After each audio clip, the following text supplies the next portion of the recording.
বন্ধুরা, আজকে আমের চিত্র অঙ্কন করে দেখানো হবে। সি থেকে আমের চিত্র। সি বলতে এইভাবে সিটা একটু বড় করে এনে এইটা মনে করেন সি। সির পজিশনে এলো। এখন এইটাকে এইভাবে হালকা করে টেনে এনে এখানটা আমের মুখটা করে এইখানে জুড়ে দেন।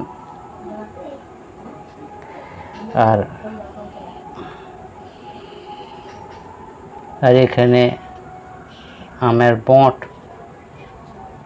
হয়ে গেল।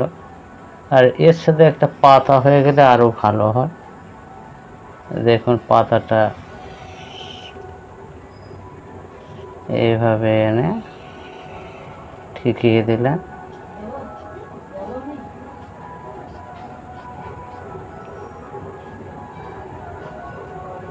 ব্যাস, আমের চিত্র অঙ্কন হয়ে গেল।